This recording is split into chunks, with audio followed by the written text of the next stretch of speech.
Great seeing you back. Okay, here we are. We're talking about managing God's money. I promise you, this is the last day. Hey, but I'm telling you, you can't lose with the stuff we use. I want you to be blessed. I want you to take it from my heart to your heart that you really want to get a hold of this because you really want to grow as a believer. Look here. We are stewards of what God has provided for us, not owners. I want you to get to the place where you realize this car in which I drive, this isn't my car, this is God's car. This house in which I own, I may have bought it, but God gave me the ability, the wisdom, and provided for me to be able to buy this house.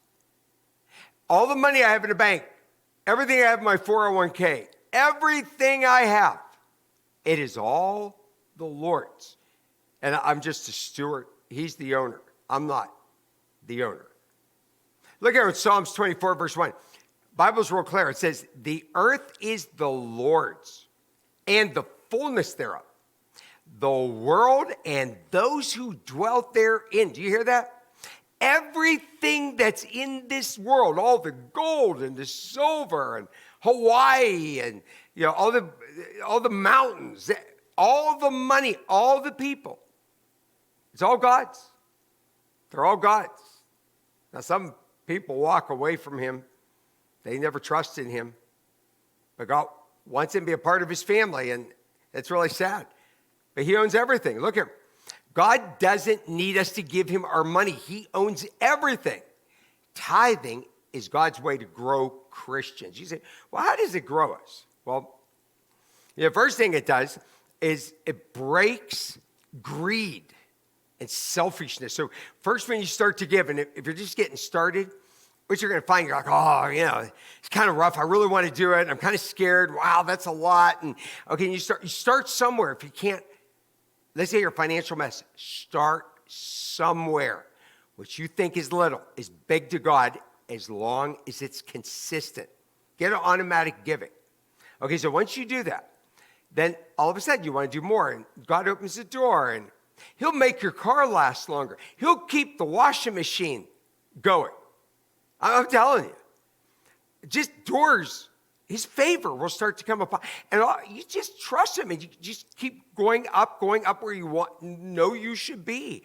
And God's going to keep, and all of a sudden, you'll think about others and not yourself. You'll want to be more of the giver and not the taker and the one that's receiving gifts. And all those things in the future you really, really wanted when they come along, you won't really care. You might even own them, but you just don't really care about them. Look at 1 Corinthians 4:2. Moreover, it's required of stewards. That's us. We're stewards. We're in charge of what God's given us. That they be found trustworthy. Let me ask you, are you trustworthy with everything God has given you? Are you? One day we will all stand before God to give an account for everything. Everything. Give account for everything. Look here. Matthew 24, verse 23. His master said to him, well done, good and faithful servant. You have been faithful over a little. I will set you over much.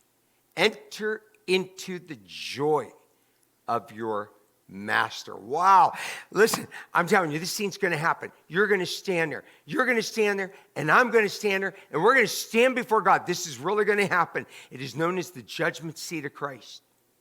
And I have to give an answer. You have to give an answer.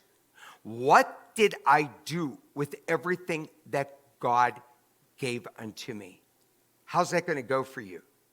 I told this before, but I'll say it again. On the final day of my son's life, he had some conversations with people in the family. And I saw his brother Tony in there. And he told his brother, he goes, I want to be sure my tithe is paid to the end of the year. I want to be sure the missionaries are taken care of till the end of the year. He goes, I want you to do this for my wife because I was the one who always did the finances. And okay, so me and Randy had a little talk afterwards. And I said, wow, Randy, I'm real impressed with that. And this is what he said to me. As sincerely as he could, as much as he was ready to go and be with God, he said, God, Dad, it really hit me. that I have to go to heaven and I'm going to have to stand before God. I can see the solemnness within him. I never forgot that. I think about this all the time in a good way. One day, I have to stand before God. You have to stand before God. How's that going to go for you? Let's step it up. Let's obey him. Let's love him. Let's make him number one. Make him first and not second. Give him our first fruits. Don't give him your leftovers. And do it by faith and believe and declare that God's blessings are coming to you. I pray that you just do the right thing.